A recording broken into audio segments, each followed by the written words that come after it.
Do you like the Avengers? Do you like the Hunger Games? If so, we've got the book for you with Avengers Arena #1. We also have a Death of the Family double bill with Batman and Robin. And it's the 1 millionth incarnation of X-Force, I believe, with Cable and X-Force #1.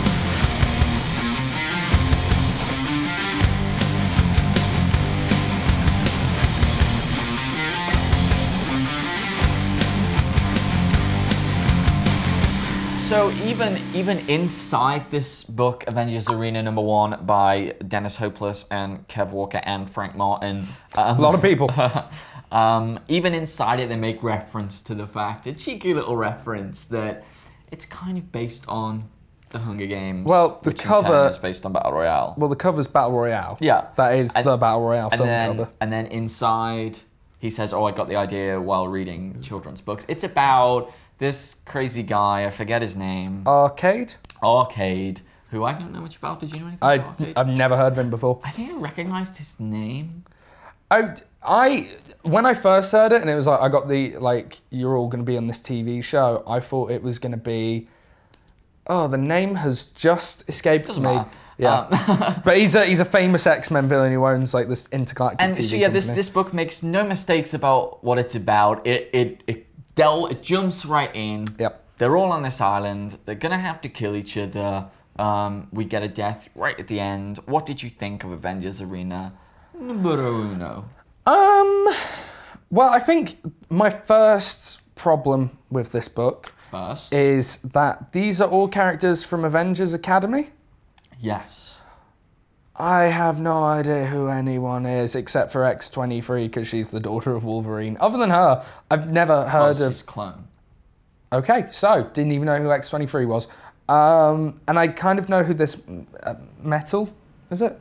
Yeah.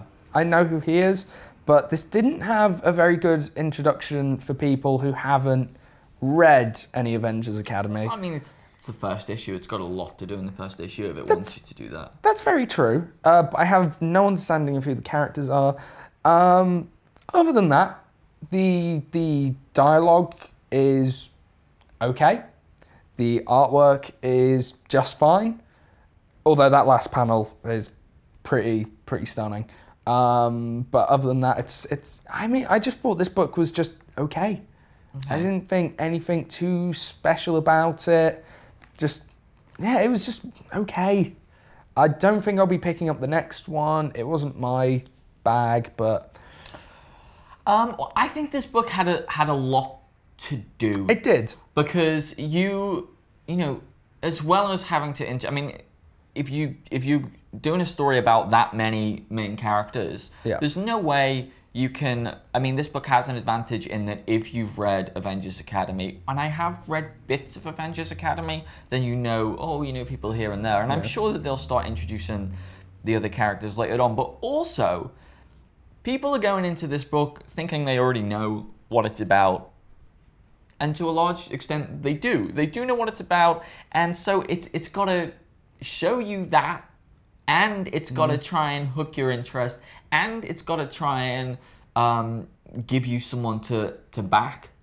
And I think that's a lot to manage in a first issue of a comic book. And so I'm weary of projecting too many things onto this book. But what I will say is that I think it did a good job. I think it was a difficult thing what I had to do. It did really get me behind, I forget her name. Hazmat. Like, I did get behind her. I liked her power, and I liked the little exchange between them two. And I think a lot of story was told about their relationship in a short amount of time.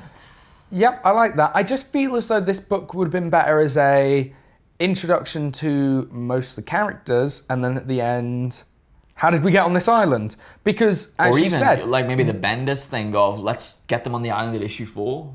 Yeah, I mean, as you said, we know the story going into it. Like, it's the Hunger Games Battle Royale with superheroes. We knew that going into it. So why not do an issue or two of development and then at the end be like, oh, hey, how do we get on this island? Because we know what's coming. Or even you could have had them fighting each other, which it did to some extent. Yeah, you could have had that flashback, flash forward moment. Yeah, well, you could have had more of that, though. Do you know what I mean? And like a Lost type of thing. Yeah. Where we're in it, we're happening, and then we're, you know. A bit like they did in FF #1, not 2, a couple of weeks back. Right. Where it was the student's opinion, then at the end it turned out it was all... Yeah, right, exactly. So I think there's, I don't know, it's really a hard book to review because I think there's definitely promise. There is. But this issue certainly didn't sing. I don't know any of the characters. I'm not fussed in the Battle Royale, Hunger Games aspect of it. It's good. It's good if you. It's a problem. If you like these characters, it's a circular problem because, yeah, exactly. You've got to like the characters, but it can't make you like the characters in the first issue. It just can't do that. So I think I'm probably going to go a bit further and just see if we get the character development because I think it could be good and there could be good things. It does have promise. Maybe I'll get it on trade. I think would probably be the best way. Yeah, if it gets kind of good reviews later on the line. Yeah.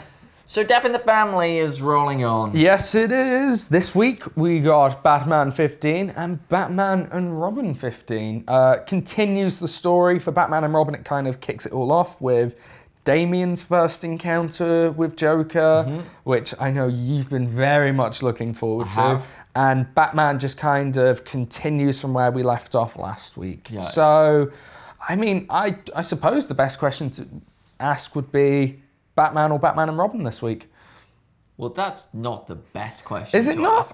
Well, okay, so Batman, much the same. I have nothing more to say about this. It's fantastic. I have nothing more to say about this book. It continues like it was fine. My only criticism with this is that I don't feel as if we're advancing very quickly at all. Like there's almost nothing happened in this issue. Oh, the dream moment? Yeah. Oh, amazing. Yeah. Just amazing. Yeah. Piece of storytelling. Yeah. And I really like the back issue in this one. And the backstory. The Jock back story. And it's backstory. I realized what they were about. I only just realized that they've all got villains in common. Like he's going after the villains. I don't know why it's something so long. I also love the last panel of the main story where he's... Yeah. So this is... Yeah, it's continuing. There was nothing more in this one than there was in 14, though. It was almost the same book. So this one, by all rights, I should love it.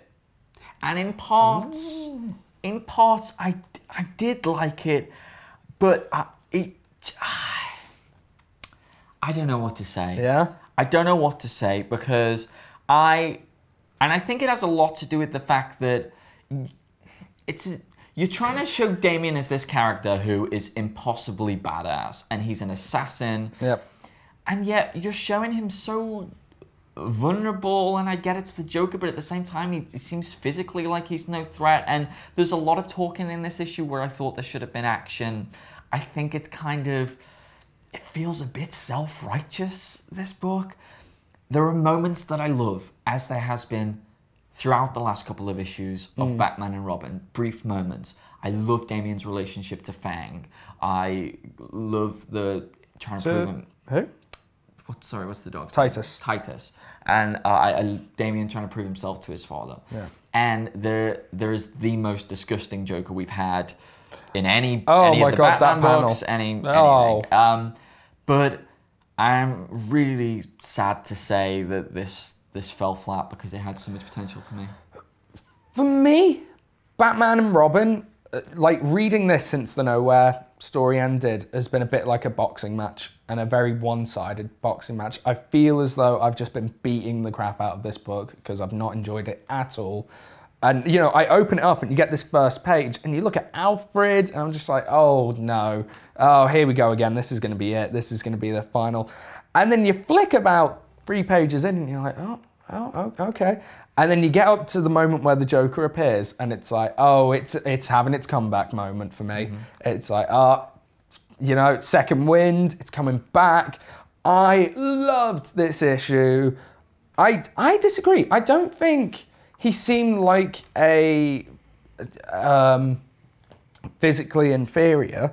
I just feel as though the Joker bested him. I mean, the moments when he got too close to Damian, yeah, I mean, as you can see there, he just comes back hitting, and I feel as though that this book has just come back swinging.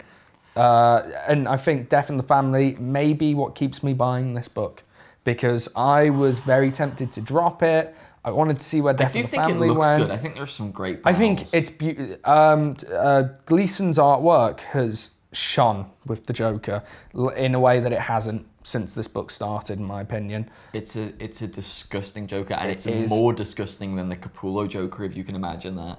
I would say by far it is. I mean, I'm so happy to see her turn my frown upside down, and that's classic style Joker. So I absolutely loved Batman and Robin this week.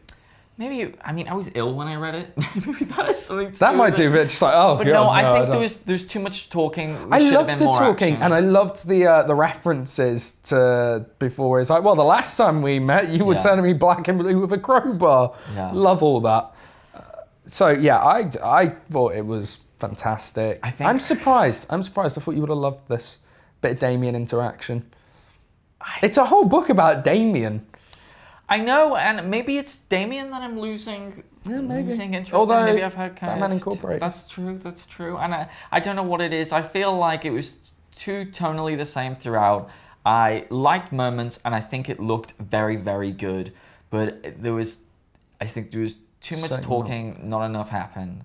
But I personally preferred Batman, because I think Batman's just the much better book, but it was a great... Cable and X-Force also came out this week, the other Marvel Now #1. It is another incarnation of the X-Force team, and we're going to have two this year. We're going to have Uncanny X-Force as well, and Cable and the X-Force. Basically, this follows Cable, introduction of his team, Forge is in there. And this is the return of Cable since Avengers Sanction. And Hope is also trying to find them, and I believe she is also going to be a member of that team. How is this for you? Very similar to Avengers Arena. It was just fine. The dialogue was good. The artwork was A-okay, but it just didn't have that that extra thing that every other Marvel Now book that I've enjoyed has had. And I don't even know how to describe it, but it's just not quite been there. I really don't like the design of the new Cable arm. I like that. I would like it if it wasn't twice the size of him. That's where they lose me, when it's like a massive arm. But I mean, this book was just fine. I'm more inclined to pick up the next one of this because I really like the character of Cable. I really enjoyed the Avengers Sanction stuff with Cable. And, you know, there's intrigue at the start. They do that kind of flash forward thing again. And I want to see how we get to that. And the stuff with Hope and himself. It's quite tender, quite loving. And it's, you know, it's a relationship I'd quite like to see develop. So I'll pick up the next one, but same. And it's by the same writer, Dennis Hopeless? Yeah. I definitely didn't just look at the table to see who wrote it. And I mean, you can tell because the writing in both are very good, but the writing is good, and you really get a sense of the voice of these characters. Yeah, it's very natural. It is very natural. I really did find that with both of these books, and I think that's important.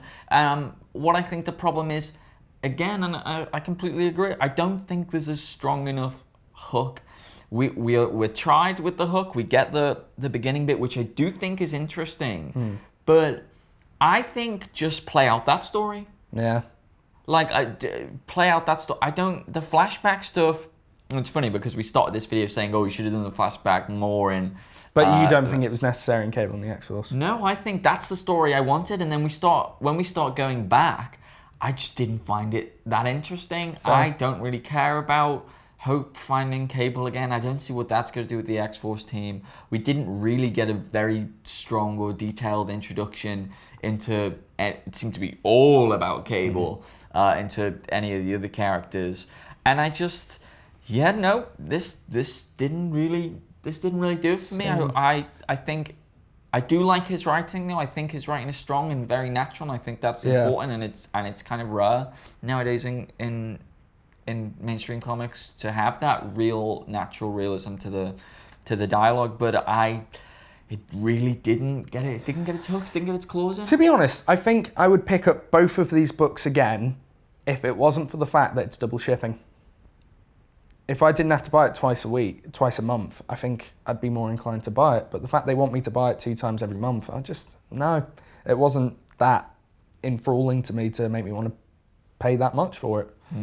I think maybe like you, like if I read reviews later and the trade or something like that. But no, it didn't get its hooks in, so. Never mind. Well, that does us for today. Join us on Wednesday when we've got news and we're talking about Man of Steel trailer, which is very exciting. And then on Friday, we continue our search for the greatest superhero of all time. I'll see you then.